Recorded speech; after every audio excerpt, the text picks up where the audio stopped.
Kamu mungkin sering melihat karung pupuk bertuliskan NPK 161616.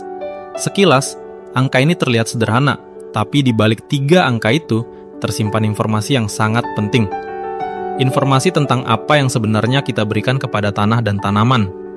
Seringkali, petani hanya terlalu fokus pada hasil panen, tapi jarang yang benar-benar memahami apa isi pupuk yang mereka gunakan setiap hari. Padahal, pupuk bukan hanya soal memberi makan tanaman, tetapi juga soal menyeimbangkan unsur kehidupan di dalam tanah. Nah, di video kali ini kita akan membahas lebih dalam tentang angka pada pupuk dan apa saja yang ada di dalamnya.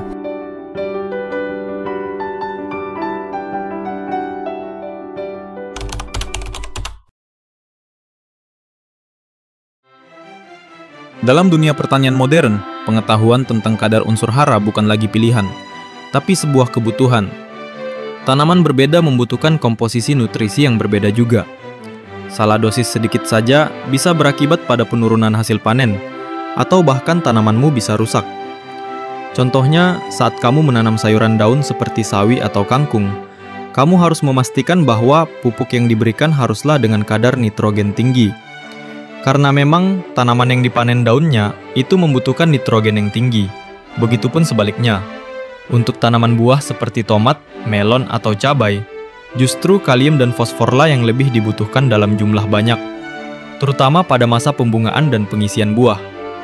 Nah, tanpa memahami arti angka di label pupuk yang kita gunakan, kita sama saja seperti memberi makan tanaman tanpa tahu kandungan gizinya.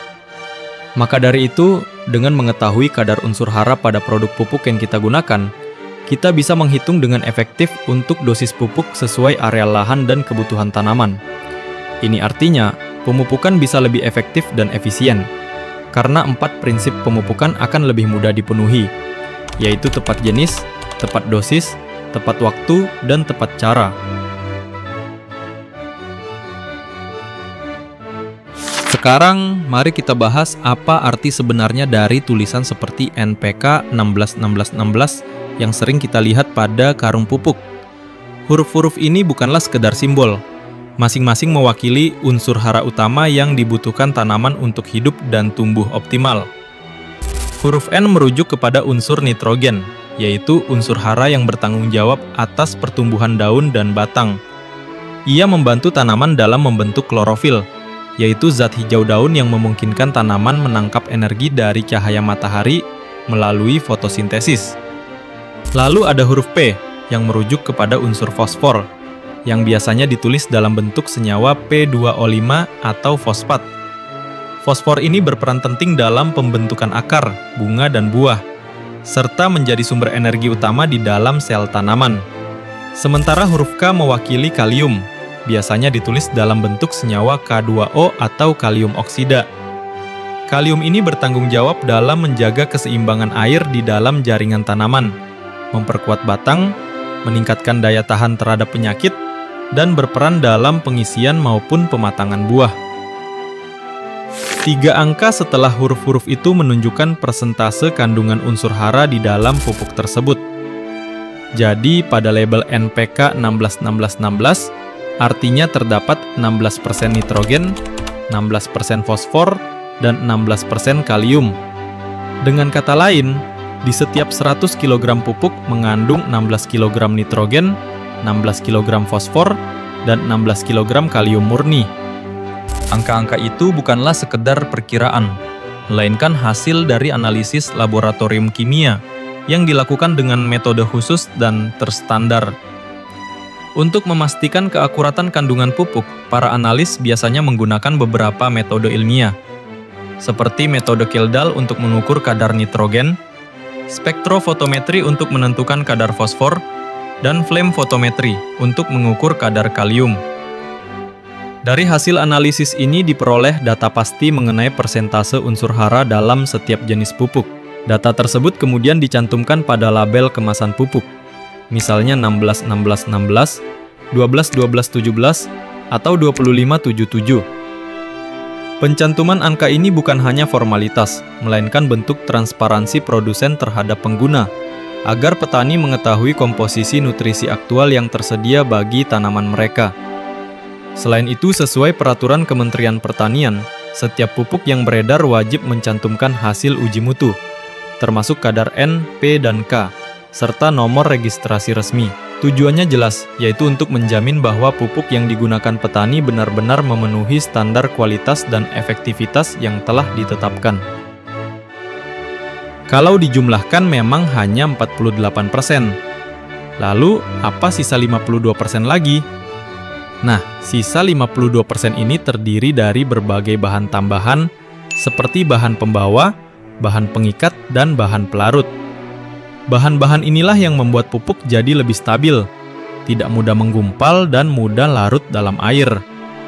Sebagian bahan juga berfungsi untuk menjaga kelembaban. Sebagian lagi membantu unsur hara agar tidak cepat menguap atau mengendap di dalam tanah. Bisa dibilang unsur N, P, dan K adalah isi gizinya, sementara bahan pembawa dan pengikat adalah piring dan sendoknya, yaitu sebagai alat bantu agar gizi itu bisa sampai dan dimanfaatkan dengan baik oleh akar tanaman.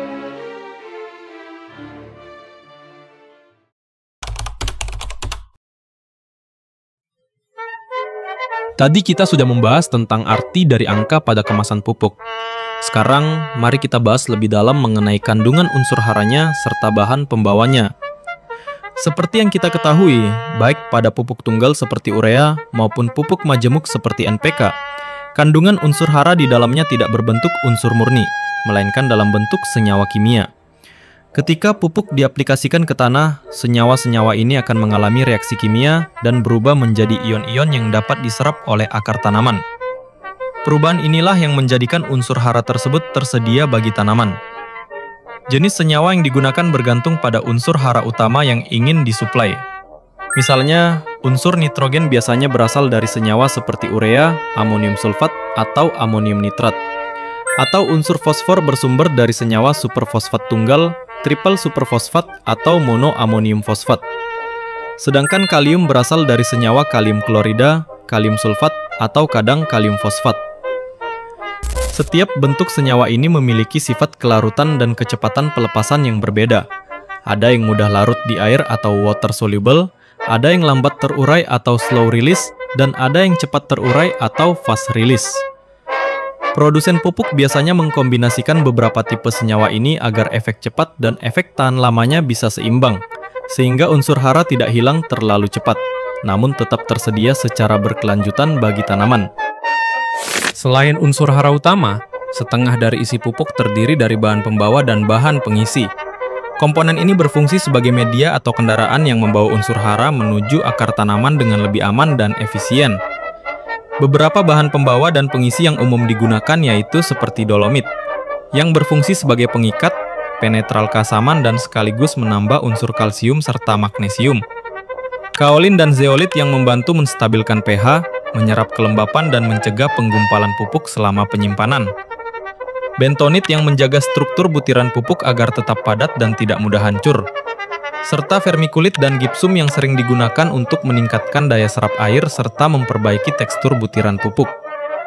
Dengan adanya bahan-bahan ini, pupuk menjadi lebih stabil, tidak menggumpal, mudah diaplikasikan, serta memiliki daya simpan yang lebih lama. Selain itu, beberapa bahan seperti dolomit dan zeolit juga berperan memperbaiki kondisi tanah, menjadikannya lebih gembur dan menjaga keseimbangan ion di dalamnya.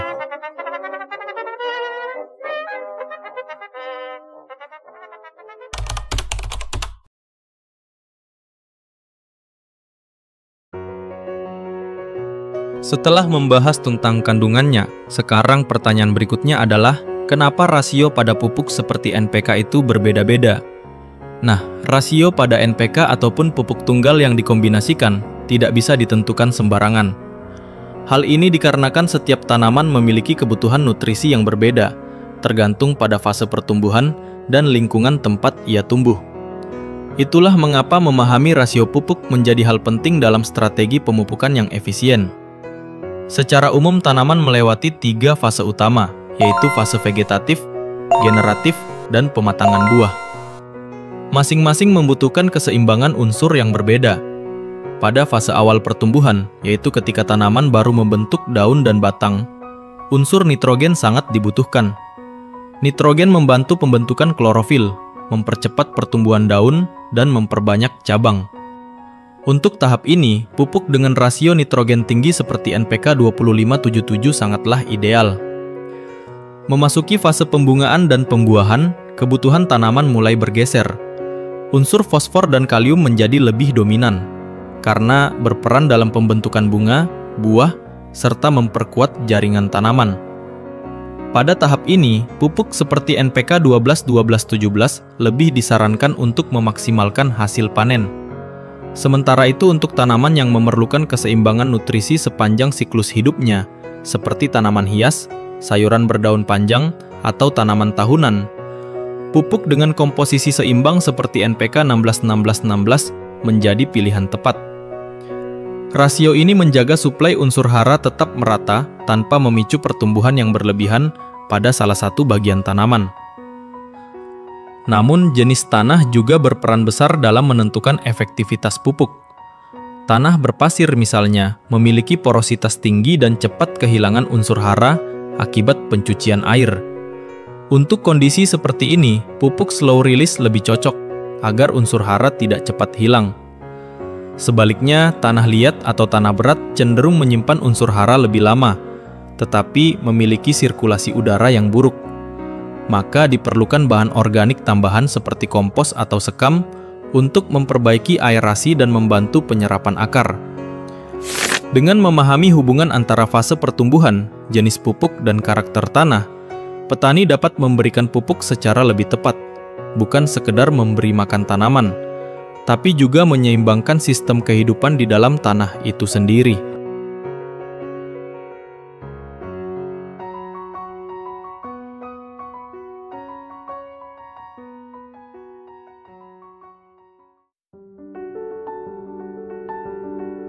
Sekarang kamu tahu bahwa tulisan NPK 16-16-16 bukanlah sekedar angka di karung, melainkan hasil perhitungan kimia, penelitian panjang, dan keseimbangan antar unsur yang dirancang agar tanaman tumbuh optimal. Setiap butir pupuk membawa pesan tentang hubungan antara tanah, unsur kimia, dan kehidupan. Karena pertanian modern bukan lagi sekedar menanam, tetapi memahami ekosistem kecil yang hidup di setiap genggam tanah. Dan ketika kita memahami apa yang kita berikan pada tanah, tanah pun akan tahu bagaimana cara membalasnya, yaitu dengan panen yang lebih subur, sehat, dan berkelanjutan.